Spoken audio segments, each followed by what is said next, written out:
Hello everyone, this is Divyanshi. Welcome to Gyanoday के गुरुजी।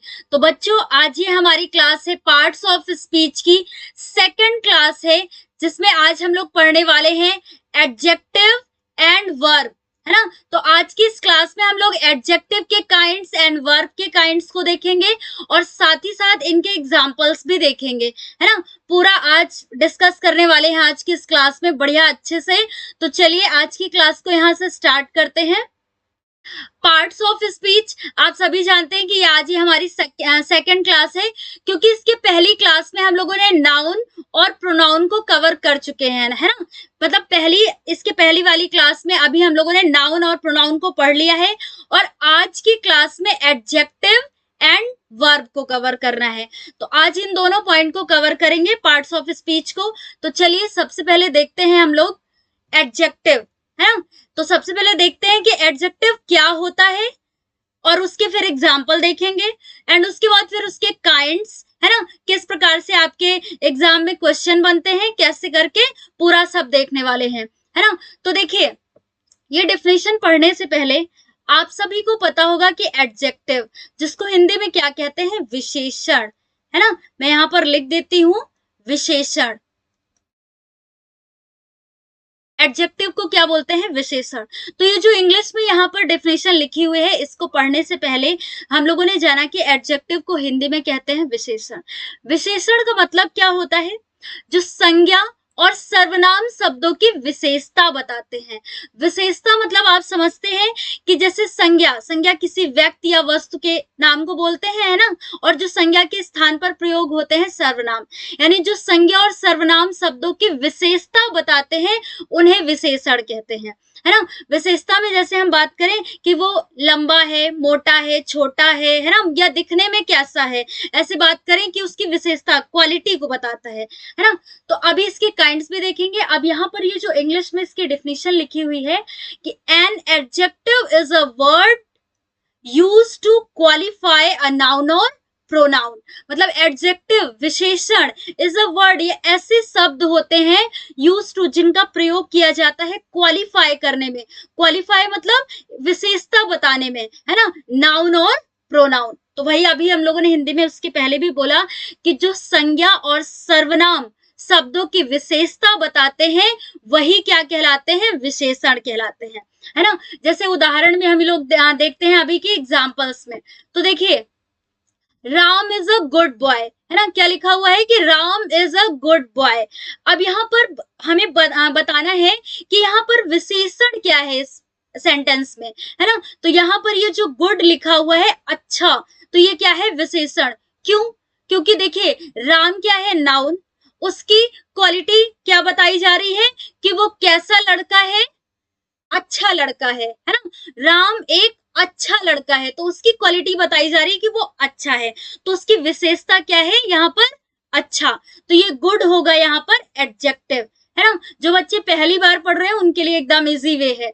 अब देखिए, आई ईट सम राइस, है ना, यहाँ पर देखिए, तो आई ईट सम राइस, ये सेंटेंस लिखा हुआ है, इसमें बोला है कि मैं कुछ चावल खाता हूं, है ना। राइस मीन्स क्या होता है, चावल। अब यहाँ पर क्या बात हो रही है कि सम, कुछ, है ना। तो यहाँ पर ये एडजेक्टिव क्या है, सम। और पहले वाले सेंटेंस में क्या थी, गुड, एडजेक्टिव, एंड उसके बाद क्या है, सम। उसके बाद देखिए अगला जो सेंटेंस है, it is a sweet mango, यह एक मीठा आम है। तो इसकी विशेषता क्या बताई जा रही है कि मीठा आम है, तो स्वीट क्या होगा यहाँ पर, विशेषण, है ना। उसके बाद देखिए फोर्थ एग्जांपल क्या है, दे आर पुअर, वे गरीब है ना, या निर्धन है, उसको बोलते हैं पुअर। तो देखिए यहाँ पर इसकी विशेषता क्या बताई जा रही है कि पुअर, वो गरीब है ना। दे आर पुअर, तो यहाँ पर ये पुअर, एंड उसके बाद देख रहे हैं ना, इसमें गुड, सम, स्वीट, पुअर, तो ये क्या है, विशेषताएं, है ना। विशेषताएं यही क्या कहलाते हैं, विशेषण। अब आपको कोई कंफ्यूजन नहीं होगी, जो बच्चे पहली बार पढ़ रहे हैं उन्हें भी कोई डाउट नहीं होगा कि एडजेक्टिव, विशेषण को क्या बोलते हैं, जो संज्ञा और सर्वनाम शब्दों की विशेषता बताते हैं, सिंपल सा, है ना। अब आगे देखते हैं हम लोग इनके काइंड्स। काइंड्स को अगर आप लोग एक बार इस तरह से समझ ले तो ज्यादा बेहतर होगा, आपके माइंड में भी एक बार में बैठेगा कि देखिए, काइंड्स ऑफ एडजेक्टिव में हम लोग देखेंगे कि फर्स्ट ये टू टाइप, मेनली इनके मतलब मुख्य रूप से ये दो प्रकार के होते हैं, है ना, एडजेक्टिव के प्रकार। तो देखिए एक क्या होता है डिस्क्रिप्टिव एडजेक्टिव एंड दूसरा क्या होता है रिस्ट्रिक्टिव एडजेक्टिव, है ना। अभी इनके अंतर्गत डिटेल में बिल्कुल इजी वे में आसान शब्दों में अभी आगे हम लोग देखने वाले हैं। अब देखिए डिस्ट्रिक्टिव एडजेक्टिव जो होते हैं इनमें देखिए आपको दो मिलेंगे देखने को। एक होता है adjectives of quality and second क्या होता है प्रॉपर एडजेक्टिव्स, है ना। उसके बाद रिस्ट्रिक्टिव एडजेक्टिव में क्या क्या पढ़ते हैं हम लोग एडजेक्टिव्स ऑफ क्वांटिटी, ध्यान रखिएगा यहाँ पर क्वालिटी और यहाँ पर क्वांटिटी। अभी इनके एग्जाम्पल देखेंगे हम लोग तो और बेहतर समझ में आएगा। अब उसके बाद देखिए एडजेक्टिव्स ऑफ नंबर, है ना, फिर demonstrative adjective, distributive adjective and interrogative adjective.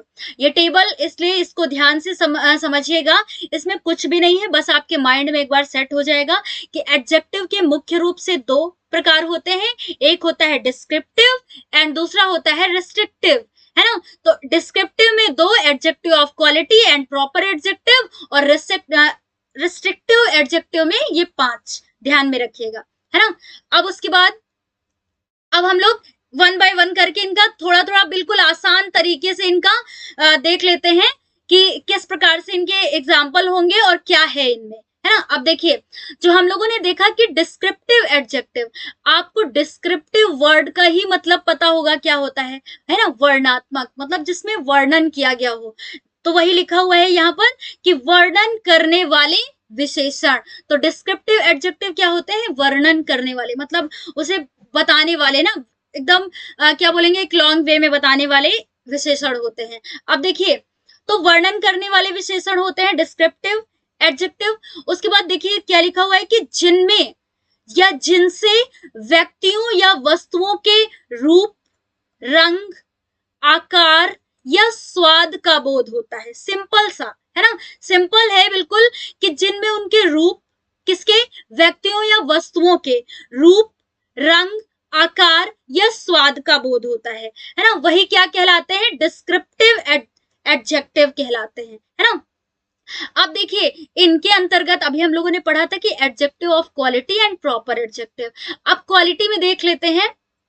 देखिए एडजेक्ट, अच्छा इससे बोलने से पहले आपको यदि कंफ्यूजन हो कि यहाँ पे मैम ने बोला है कि रूप, रंग, आकार, स्वाद, ये मतलब क्या है, इनमें कोई डाउट नहीं है, ऐसे इतने कठिन शब्द नहीं है। रूप की बात करें तो जैसे वो सुंदर है ना, सुंदर है या नहीं सुंदर है, कैसा दिखने में कैसा है उसकी बात करते हैं ना रूप में।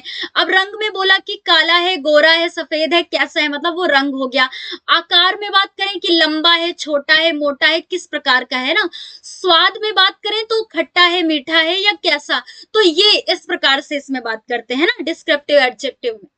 अब उसके बाद देखिए कि एडजेक्टिव ऑफ क्वालिटी, क्वालिटी से ही आपको पता चल रहा है कि गुण, है ना, जिसमें व्यक्ति या वस्तु के गुण की बात की जाए, है ना, ये गुण होगा। यहाँ पर मैंने लिख दिया है तो क्वालिटी से आपको समझ में आ रहा है। तो देखिए यह एडजेक्टिव किसी व्यक्ति या वस्तु के गुण या दोष का बोध कराते हैं, है ना, या तो उसके गुण या दोष का बोध कराते हैं। जैसे अभी देखिए उदाहरण में देखिए Sita is a beautiful girl, है ना, वो सीता एक सुंदर लड़की है। तो यहाँ पर ब्यूटीफुल क्या है एडजेक्टिव है। अब काइंड में बात करें तो कौन सा एडजेक्टिव है एडजेक्टिव ऑफ क्वालिटी, है ना।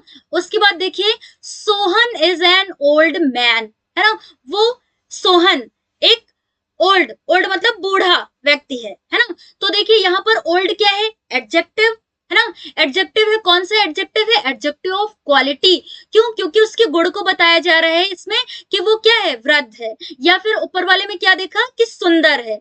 अब उसके बाद देखिए अगला उदाहरण देखिए, बिल्कुल आसान शब्दों में समझिएगा। इससे एक बार यदि आपको ये अच्छे से समझ में आ गया, दिमाग में बैठ गया, तो आपकी परीक्षा में इससे एमसीक्यू बनेंगे, है ना।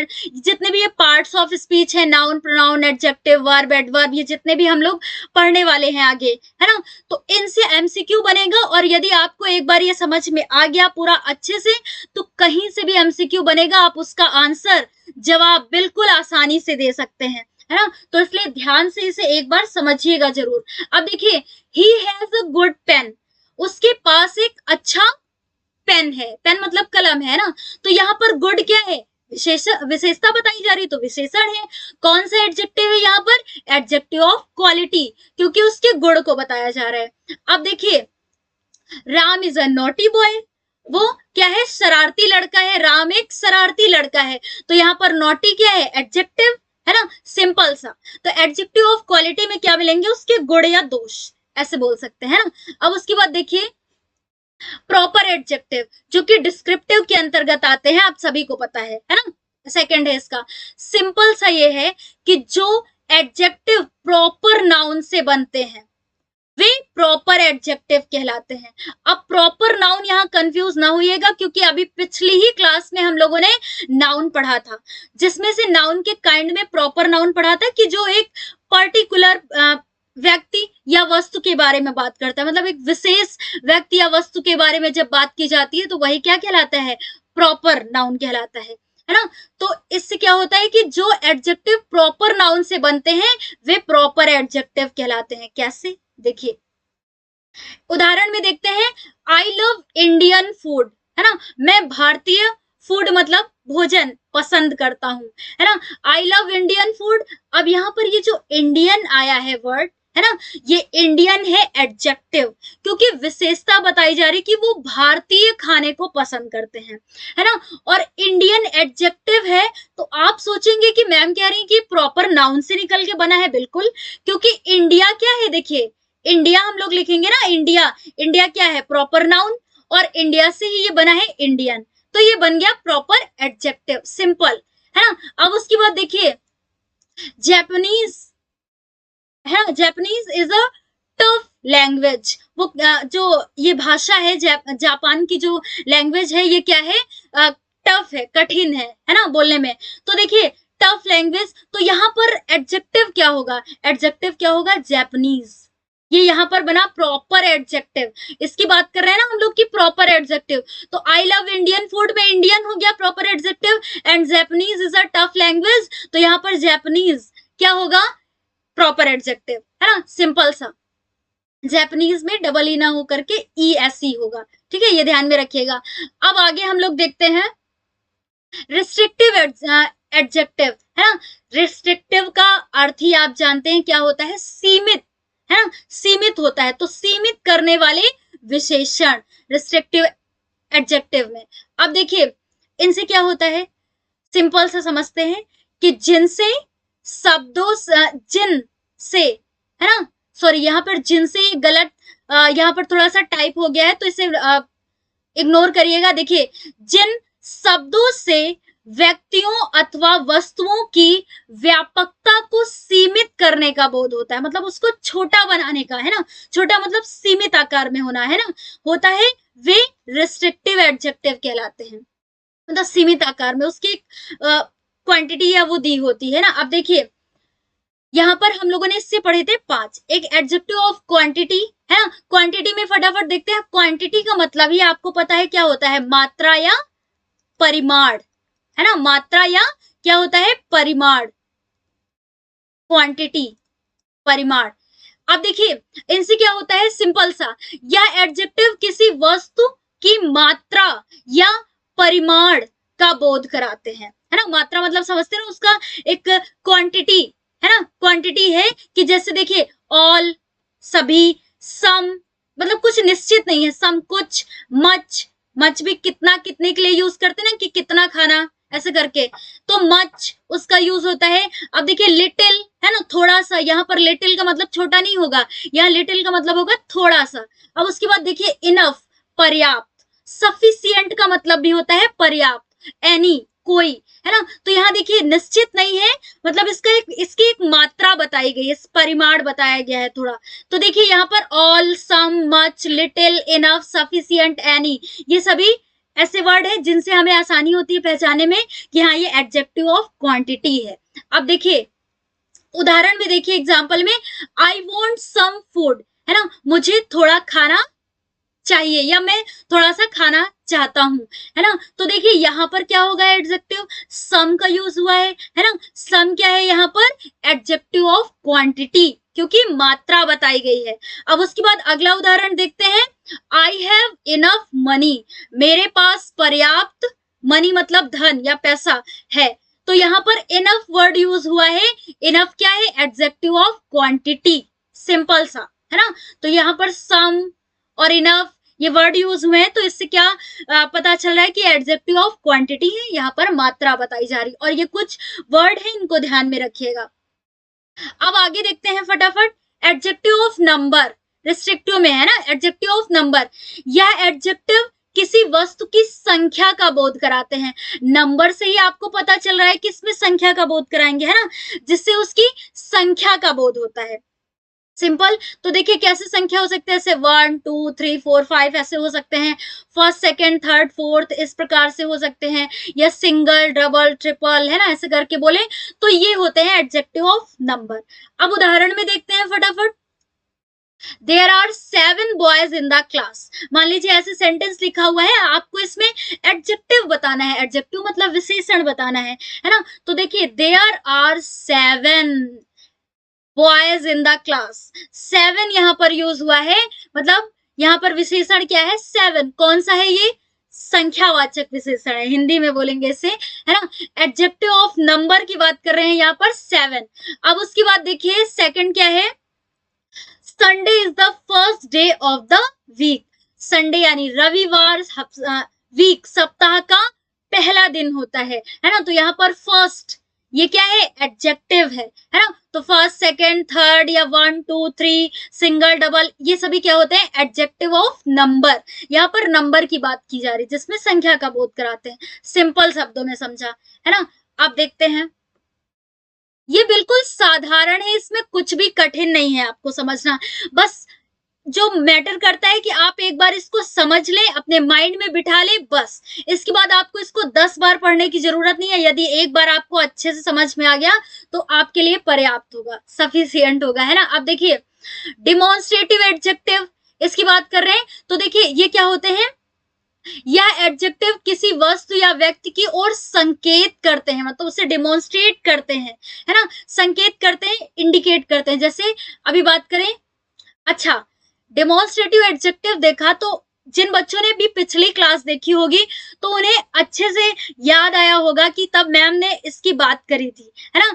डेमोन्स्ट्रेटिव प्रोनाउन पढ़ा था हम लोगों ने, है ना। अब यहाँ पर पढ़ रहे हैं डेमोन्स्ट्रेटिव एडजेक्टिव, और जब पिछली क्लास में हम लोगों ने उनके बीच का डिफरेंस भी देखा था, तो एक बार देखिएगा जरूर क्लास को। अब देखिए यहाँ पर जो थर्ड है हमारा डेमोन्स्ट्रेटिव एडजेक्टिव, तो इसमें क्या होता है कि इसमें किसी व्यक्ति या वस्तु की ओर संकेत करने के लिए उपयोग किया जाता है। जैसे देखिए यहाँ पर दिस बुक इज माइन, यह पुस्तक मेरी है, तो यहाँ पर डेमोन्स्ट्रेटिव एडजेक्टिव क्या है? दिस, है ना। सेकंड देखते हैं उदाहरण, that boy is very good, वह लड़का वेरी मतलब बहुत अच्छा है ना, वह लड़का बहुत अच्छा है। तो दैट यूज हुआ है, ये क्या है? Demonstrative adjective. उसके बाद अगला उदाहरण देखिए, दीज गर्ल्स आर क्लेवर, ये लड़कियां चतुर हैं या चालाक है ना। तो यहाँ पर दीज क्या है? Demonstrative adjective. लेकिन यहाँ पर ध्यान से समझने वाली एक बात यह है कि देखिए यहाँ पर जो आपके दिस दैट दीज ये वर्ड यूज हुए हैं ना, ये डेमोन्स्ट्रेटिव एडजेक्टिव है। क्यों? क्योंकि देखिए व्यक्तियों की ओर संकेत करते हैं। व्यक्ति यहाँ पर क्या हो गए? व्यक्ति या वस्तु भी होना चाहिए यहाँ पर ना, व्यक्ति या वस्तु की ओर संकेत करते हैं। अब जैसे दिस के बाद बुक आया है ना, तो ये नाउन है इसी के जस्ट बाद, और दैट के बाद बॉय आया है तो ये भी नाउन है। उसके बाद दीज क्या है? दीज गर्ल्स, गर्ल्स यहाँ भी नाउन है। तो देखिए दिस दैट दोज दीज इनके बाद नाउन आया है ना, तो ये डेमोन्स्ट्रेटिव एडजेक्टिव कहलाएंगे, है ना। इनके बाद नाउन का प्रयोग होता है तो ये डेमोन्स्ट्रेटिव एडजेक्टिव कहलाएंगे। लेकिन यदि दिस दैट दोज दीज ये जो वर्ड है इनके बाद नाउन का यूज नहीं होगा तो ये डेमोन्स्ट्रेटिव प्रोनाउन कहलाएंगे। अगर इनमें अभी भी आपको डाउट हो तो पिछली क्लास को एक बार देखिएगा, जिसमें प्रोनाउन के काइंड हम लोगों ने पढ़े थे, बहुत अच्छे से आपको क्लियर हो जाएगा, है ना। तो बस इतना यहाँ पर नोट करके लिखा हुआ था, इसे ध्यान से समझ लीजिएगा, बस आपके लिए पर्याप्त होगा कि यदि दिस दैट दोस दीस के बाद नाउन आता है तो ये डिमॉन्स्ट्रेटिव एडजेक्टिव होंगे, और यदि नाउन नहीं आता है तो ये डिमॉन्स्ट्रेटिव प्रोनाउन होंगे। और एक चीज बता दें, देखिए दिस दैट का यूज हम लोग, दिस का यूज पास की वस्तुओं के लिए करते हैं और दैट का यूज दूर की वस्तुओं के लिए करते हैं, और दीज ये इसका प्लूरल है दिस का, और दैट का प्लूरल क्या होता है, दोस। सिंपल। अब आगे बढ़ते हैं हम लोग फटाफट, डिस्ट्रीब्यूटिव एडजेक्टिव, है ना, इनको देख लेते हैं।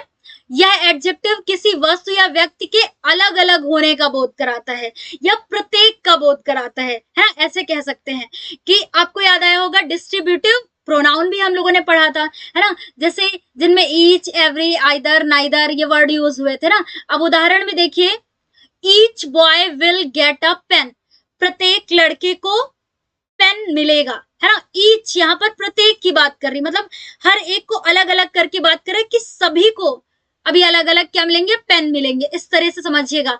Each boy will get a pen, and second क्या है, एवरी गर्ल नोन डांसिंग, प्रत्येक लड़कियां डांस करना जानती हैं, मतलब नाचना जानती हैं, है ना। तो यहाँ पर एवरी ये क्या है, डिस्ट्रीब्यूटिव एडजेक्टिव। अब सिंपल से समझिएगा कि ईच और एवरी के बाद नाउन आया है, इसलिए यह एडजेक्टिव होंगे, क्योंकि एडजेक्टिव विशेषण का काम ही होता है कि संज्ञा और सर्वनाम शब्दों की विशेषता बताना, है ना, नाउन प्रोनाउन की विशेषता को बताता है। तो इसके बाद देखिए, ईच एवरी के बाद नाउन आया है, इसलिए यह एडजेक्टिव होंगे, अन्यथा अगर मान लीजिए ना आता तो ये डिस्ट्रीब्यूटिव प्रोनाउन होंगे। मान लीजिए इनके बाद ये नाउन नहीं आता तो ये प्रोनाउन होंगे, जैसे each boy went there, each boy went there, प्रत्येक लड़का यहां से चला गया। तो यहां पर देखिए ईच और ईच के जस्ट बाद क्या आया है, बॉय, यानी नाउन आया है, तो ये यहाँ पर डीए का मतलब समझिएगा डिमॉन्स्ट्रेटिव एडजेक्टिव, तो ये डिमॉन्स्ट्रेटिव एडजेक्टिव है, सिंपल, है ना। उसके बाद देखिए, each of you can do this work, आप इसमें दिस वर्क मतलब यह कार्य कर सकते हैं ना, ईच मतलब प्रत्येक लोग यह कार्य कर सकते हैं। तो देखिए ईच ऑफ यू, अब ईच के बाद तो नाउन नहीं आया है ना, तो यहाँ पर ये क्या होगा, डिस्ट्रीब्यूटिव सॉरी प्रोनाउन होगा, है ना, डिस्ट्रीब्यूटिव प्रोनाउन होगा, यहाँ पर डिस्ट्रीब्यूटिव एडजेक्टिव। सिंपल है, इसमें आपको ज्यादा क्या बोलते हैं, बोर होने की भी आवश्यकता नहीं है, इससे बस एक बार ध्यान से समझिएगा, ठीक है। यदि आपको बोरिंग लगे तो फिर भी, लेकिन तब भी उसे एक बार समझिएगा। आपको बोरिंग कब लगेगा, जब आप इसे समझना नहीं चाहते होंगे। यदि आप इसे समझना चाहते होंगे और अपना डाउट क्लियर करना चाहते होंगे तो फिर आपको ये 100% बोरिंग नहीं लगेगा। अब आगे देखते हैं हम लोग, है ना, जो कि एडजेक्टिव के काइंड में रिस्ट्रिक्टिव का हम लोग पढ़ रहे थे, लास्ट है ना, क्या है, इंट्रोगेटिव एडजेक्टिव। इनमें डाउट इसलिए आता है क्योंकि हम लोग प्रोनाउन के काइंड में भी यही पढ़ते हैं और उसके बाद जब एडजेक्टिव के काइंड पढ़ते हैं तो उसमें भी यही पढ़ते हैं, है ना, तो इसलिए कंफ्यूजन आ जाती है, और कंफ्यूजन को ही क्लियर करने के लिए हमारे द्वारा इतना डिटेल में बताया जाता है। समझ में आई बात। अब देखिए आगे देखते हैं इंट्रोगेटिव एडजेक्टिव। इंट्रोगेटिव से ही आपको पता चल रहा है कि जिसमें प्रश्न पूछे जाते हैं ना, तो इन एडजेक्टिव्स का प्रयोग प्रश्न पूछने के लिए होता है, सिंपल। अब देखिए हुज हाउस इज दिस, यह मकान किसका है ना, तो यहाँ पर देखिए हुज हाउस इज दिस, अब क्वेश्चन मार्क लगा हुआ है। अब यहाँ पर हुज क्या है, इंट्रोगेटिव एडजेक्टिव है, क्यों, क्योंकि यहाँ पर देखिए इसके जस्ट बाद नाउन आया है, और एडजेक्टिव का काम ही होता है नाउन और प्रोनाउन की विशेषता बताना। अब देखिए अगला उदाहरण क्या है, विच पेंसिल इज योर, आपकी पेंसिल कौन सी है ना, तो विच के बाद जस्ट पेंसिल आया है, विच क्या है यहाँ पर, इंट्रोगेटिव एडजेक्टिव है ना, इसे ध्यान से समझिएगा। अब देखिए नोट में क्या लिखा है कि हुज विच के बाद नाउन आया है, पहले ही हम लोग बात कर चुके हैं, इसलिए यह एडजेक्टिव होंगे, इसलिए ये एडजेक्टिव होंगे, अन्यथा मान लीजिए इसके बाद नाउन ना आया होता तो ये क्या होंगे, इंट्रोगेटिव प्रोनाउन होंगे, सिंपल। जैसे what papers does he read, है ना, what papers does he read. अब यहां पर देखिए व्हाट इंट्रोगेटिव एडजेक्टिव है, क्यों, क्योंकि इसके बाद जस्ट क्या आया है, पेपर्स, है ना, नाउन आया है, तो ये इंट्रोगेटिव एडजेक्टिव होंगे एंड उस यहाँ पर आईए का मतलब यही होगा इंट्रोगेटिव एडजेक्टिव। उसके बाद अगला देखिए, इनमें डिफरेंस बताने के लिए है व्हाट डज ही रीड, है ना, वो क्या पढ़ता है, तो इस प्रकार से है। तो देखिए व्हाट के बाद नाउन आया है, नहीं आया है, नहीं आया ना, तो ये क्या कहलाएगा, इंट्रोगेटिव प्रोनाउन कहलाएगा। ठीक है, तो ये है बस केवल यहाँ पर ये किस लिए रखा गया है कि ताकि आपको कोई भी डाउट ना हो, कंफ्यूजन ना हो आपके माइंड में, है ना। अब ये क्लियर है। तो हम लोगों ने एडजेक्टिव क्या होता है, मतलब विशेषण क्या होता है, और उसके काइंड्स को भी देखे, है ना। एडजेक्टिव के काइंड्स को भी देखा, जो कि ये जो टेबल बनाई गई थी इसे एकदम बढ़िया ध्यान से समझ लीजिएगा एक बार, तो आपको कोई प्रॉब्लम नहीं होगी। अब हम लोगों ने एडजेक्टिव को पढ़ लिया है, विशेषण को। अब इसके बाद हम लोग पढ़ते हैं जो कि सेकेंड हमारा फोर्थ पार्ट्स ऑफ स्पीच है, वर्ब, है ना। पार्ट्स ऑफ स्पीच में नाउन, प्रोनाउन, एडजेक्टिव हो गया क्लियर हम लोग का। अब उसके बाद अब हम लोग को पढ़ना है वर्ब। वर्ब सबसे इंटरेस्टिंग टॉपिक होता है ना। अभी ये इसके डिफिनेशन पढ़ने से पहले वर्ब को आप जानते हैं क्या कहते हैं हिंदी में, क्या बोलते हैं, क्रिया, है ना। मैंने लिख दिया है यहाँ पर, क्रिया का मतलब जो किया वही क्रिया, है ना। मतलब जिससे किसी कार्य के करने या होने का बोध हो वही क्या कहलाता है, क्रिया, है ना। तो सिंपल शब्दों में ध्यान में रखिएगा कि जो हम अपनी भी बात बता रहे कि हमने भी जब छोटे में पढ़ा था तो ऐसे ही पढ़ा था, जो किया वही क्रिया, मतलब जो हमने काम किया वही क्या है, क्रिया, है ना। तो इस तरह से ध्यान में रखिएगा। तो जिससे किसी कार्य के करने या होने का बोध हो वही क्या कहलाता है, क्रिया कहलाता है। ठीक है, अब देखिए इसकी इंग्लिश वाली डिफिनेशन देख लेते हैं जो कि आपको जरूरी भी है जानना। आप देखिए, verbs are those words that denotes an action और अ स्टेट ऑफ बीइंग। अब इसको पढ़ के एकदम क्या बोलते हैं, टफ ना लगे आपको, इसलिए हम एक्सप्लेन कर देते हैं। देखिए, verbs are those words, verb मतलब ये वर्ब जो है क्रिया, है ना। दोज वर्ड्स ये ऐसे शब्द होते हैं दैट जो कि डिनोट्स एन एक्शन, जो कि कार्य को डिनोट करते हैं, मतलब कार्य को बताते हैं, किसी कार्य को बताते हैं, और स्टेट मतलब उसकी अवस्था को बताते हैं। बीइंग का मतलब होगा किसी व्यक्ति या वस्तु के कार्य या उसकी अवस्था को बताते हैं, वही क्या कहलाते हैं, क्रिया कहलाते हैं, है ना। तो सिंपल शब्दों में अभी हम लोगों ने क्रिया को समझा कि जिससे किसी कार्य के करने या होने का बोध हो वही क्या कहलाता है, क्रिया। अब देखिए एग्जाम्पल में फटाफट देख लेते हैं। He eats a mango, he यहाँ पर सर्वनाम है ना। इसके द्वारा कौन सा काम किया जा रहा है, खाने का, eats a mango, है ना, आम खाने का काम किया जा रहा है। He eats a mango, वह आम खाता है। तो यहाँ पर वर्ब क्या है, eats।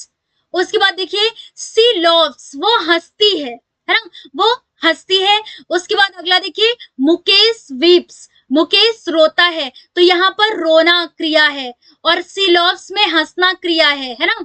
उसके बाद देखिए, द बेल रिंग्स, घंटी बजती है, तो यहाँ पर बजना क्रिया है। तो सिंपल, खाना पीना, रोना, हंसना, खेलना, कूदना, ये सभी क्या है, क्रिया है ना। और ज्यादातर ये ध्यान में रखिएगा, जितनी भी क्रिया होती है इनके लास्ट में हिंदी में अगर बोलेंगे सब में ना आएगा, है ना। लास्ट में क्या आता है, ना। जैसे आप भी बोल के देख सकते हैं, खेलना, रोना, पीना, खाना, सोना, उठना, बैठना, है ना, ये सभी क्या है, ना आ रहे ना लास्ट में, तो ये क्रिया है, सिंपल।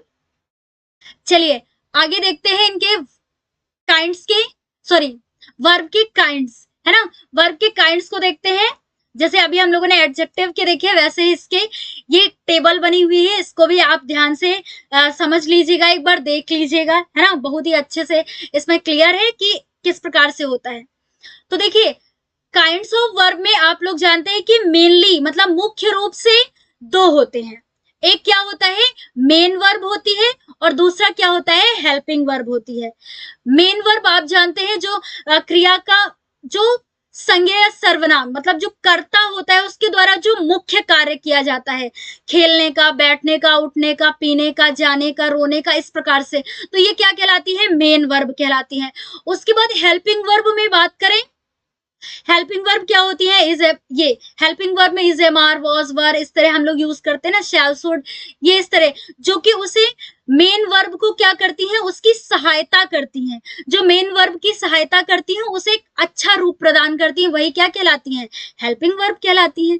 तो बस मेन आप ये समझिएगा कि वर्ब के दो मुख्य रूप होते हैं कौन से? एक होता है मेन वर्ब, सेकंड होता है हेल्पिंग वर्ब। अब देखिए मेन वर्ब में दो होते हैं, एक ट्रांजिटिव वर्ब और सेकंड होता है इंट्रांजिटिव वर्ब। इन दोनों को अभी हम लोग आगे डिटेल में देखते हैं, है ना, क्योंकि इसके उदाहरण भी देखेंगे। अब आगे देख लेते हैं हेल्पिंग वर्ब में प्राइमरी एंड मॉडल। अब एक चीज ध्यान में रखिएगा, हेल्पिंग वर्ब को ऑक्सिलरी वर्ब भी बोलते हैं। क्या बोलते हैं? ऑक्सिलरी, ऑक्सिलरी, ऑक्सिलरी वर्ब भी बोलते हैं और इन्हें लेक्सिकल वर्ब भी बोलते हैं। Lexical, lexical verb. Auxiliary verb में देखिए ध्यान में रखिएगा, एक होती है primary auxiliary and model auxiliary. अब देखिए प्राइमरी में आप बस तीन ध्यान में रखिएगा, डू, बी, हैव, ये तीन ध्यान में रखिएगा, डू, बी, हैव। डू के अंतर्गत कौन कौन से आते हैं? डज, डू, डिड, है ना। और बी के अंतर्गत इज, एम, आर, वॉज, वर। और हैव के अंतर्गत कौन से आते हैं? हैज, हैव, हैड, है ना, सिंपल। और मॉडल एक्सिलरी जो होते हैं shall, should, will, would, may, might, can, could, must, है ना, ये मॉडल एक्सिलरी कहलाती हैं। अब देखिए शैल का पास्ट क्या होता है? शुड, विल का पास्ट क्या होता है? वुड, मे का पास्ट माइट, कैन का पास्ट कुड, है ना। तो इस प्रकार से ये बस ध्यान में रखिएगा मॉडल एक्सिलरी।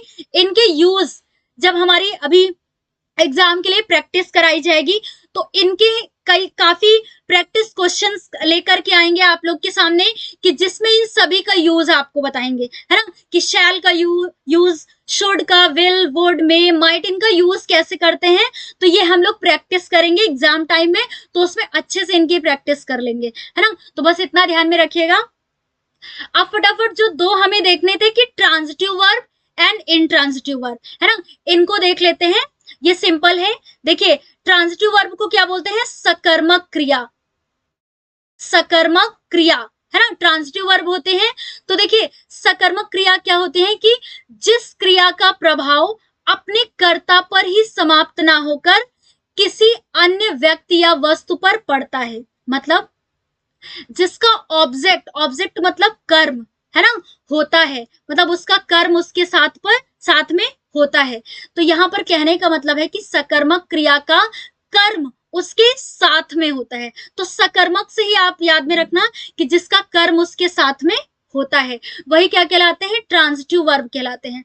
अब कर्म कैसे होता है देखिए, उदाहरण में देखिए आपको समझ में आएगा। कर्म को इंग्लिश में क्या बोलते हैं? ऑब्जेक्ट।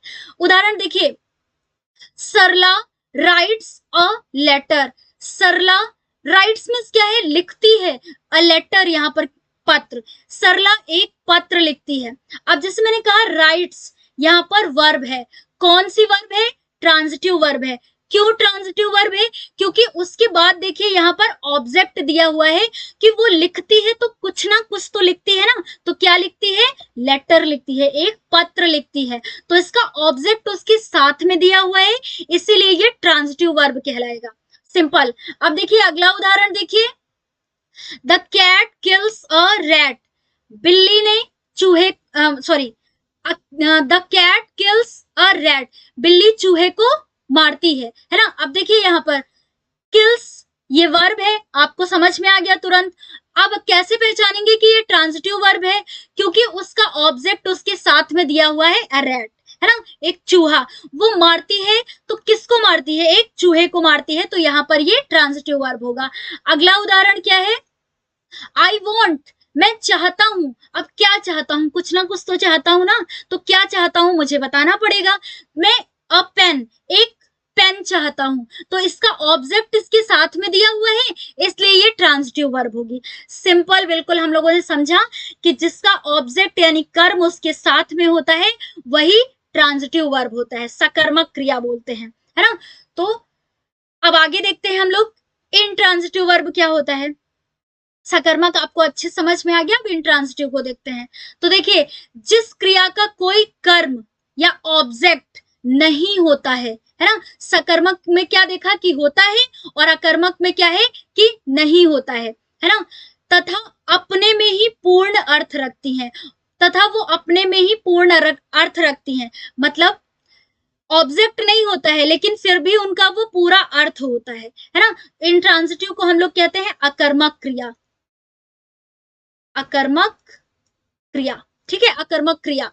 तो यहाँ पर देखिए, जैसे उदाहरण में देखते हैं हम लोग, सरला वीप्स, सरला रोती है, तो सिंपल है कि वो रोती है। अब आगे इसका कोई ऑब्जेक्ट है? बिल्कुल भी नहीं है, तो इसलिए ये इंट्रांजिटिव वर्ब होगा। सिंपल शब्दों में समझा है ना। अब उसके बाद देखिए, ही लव्स, वह हंसती है तो हंसती है ना, मतलब इसका ऑब्जेक्ट उसके साथ में नहीं है, तो यहाँ पर ये क्या होगा? Intransitive verb. अब उसके बाद देखिए, द चाइल्ड स्लीप, बच्चा सोता है, सोता है तो सोता है तो सोता है, सिंपल सा। तो जैसे रोना, हंसना, सोना, है ना, इस प्रकार से ये वर्ब कौन सी होती है? इंट्रांजिटिव वर्ब होती है, अकर्मक क्रिया होती है ना।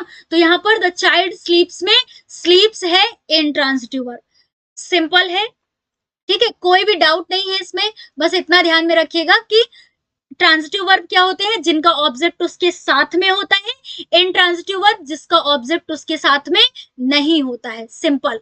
अब देखिए, कुछ इन दोनों के बीच में डिफरेंस को देख लेते हैं, है ना। अभी डिफरेंस वैसे भी हम लोगों ने समझा, कोई डाउट नहीं है, लेकिन फिर भी देख लेते हैं, है ना। देखिए, ये ट्रांजिटिव वर्ब है और ये क्या है? इंट्रांजिटिव वर्ब, है ना। ट्रांजिटिव वर्ब में अभी हम लोगों ने पढ़ा कि जिसका कर्म उसके साथ में होता है, और इसके साथ में इंट्रांजिटिव में कर्म उसके साथ में नहीं होता है। अब देखिए, the peon rings the bell, है ना। द प्योन जो चपरासी है वो घंटी को बजाता है ना, और यहाँ पर क्या है? बजाता है ना, तो वो घंटी को बजाता है, ट्रांजिटिव हो गई। द बेल रिंग्स, घंटी बजती है, ये इंट्रांजिटिव हो गया, है ना, कोई भी डाउट नहीं है।